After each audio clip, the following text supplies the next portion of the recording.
Okay, what I'm doing here is I'm taping my picture to the back of my paper. I'm going to put mine in my bottom left because that's what makes sense. My body is going off the edge of the paper there. So you have to decide where you're going to put it, but you want to put it towards the bottom so that it doesn't look like you're just floating with only part of a body. Then we're going to use our computer as a light box. So find a white page on Google, turn your brightness all the way up, and then you can easily trace the features of your face. I want you to put in not only the outlines, but also the shadows and stuff that you see so that you have all the details in there. Once you have that done, you can take your picture off. Then we're going to start the neurographic part. That's when you write the problem that you want to address in your life. I'm writing here stress of being busy or whatever. That's what I'm going to be thinking about as I add my lines to the background.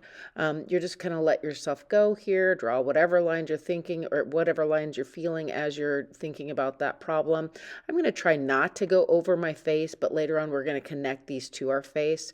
You want to kind of have quite a few lines, but not make it so crazy because you will be coloring all these in. It'll be some work. So now I'm taking those lines that I have and running them through my face in different places. If I can connect those to some of the shadows in my face or some of the lines in my face, it'll make it make sense a little bit more. So as you're coming across, you can kind of decide where you can follow those lines to. You can see here I'm making a line that's going to go across my face, across my nose, then out the other side and connect with that curve.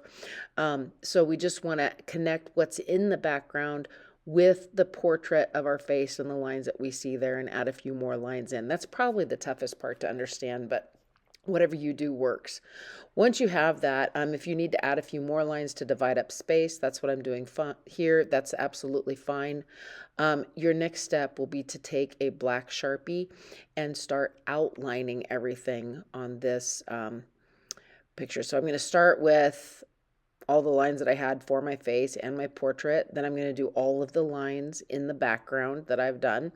And then anywhere that two lines cross or meet, you're going to want to add, I like to call it kind of a pool of ink there. If you think about when you're using Elmer's glue and you're crossing two lines over, where the Elmer's glue connects or crosses, it's going to create kind of a pool of glue. And that's what we want to do anytime there's an intersection on our paper. So we're going to, oh, here I am erasing all my extra lines. That's a good idea too.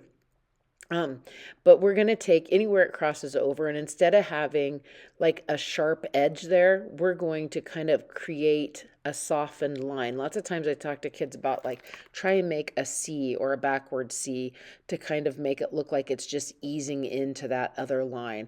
This part is going to take a little while. It's not necessarily a fast step, and you need to do it for everywhere you have crossed, even on the areas where you've crossed lines on your face. So you can watch me do this here. It'll take a little bit.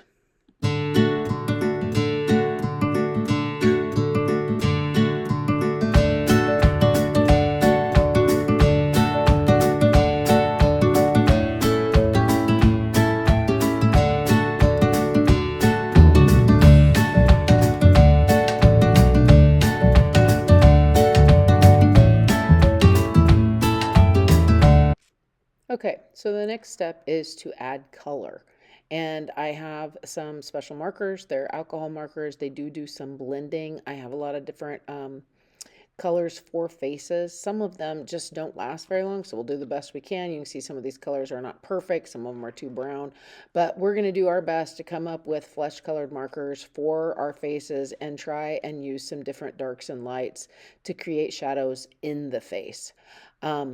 So this part's pretty self-explanatory. You're just going to be coloring it in. And as we finish that part, then we'll go on to the background. You can use whatever colors you want in the background, and I would encourage you to use a lot of my colored Sharpies for that. So you can just kind of finish watching this part of this.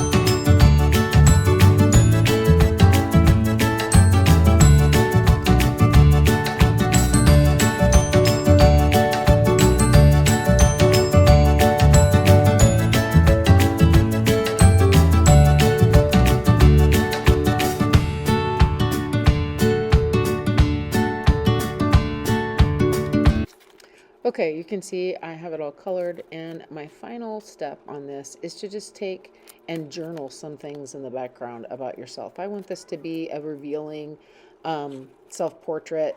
Tell us about, your family, your interests, your hobbies, your sports, whatever. I don't care, but make it yours.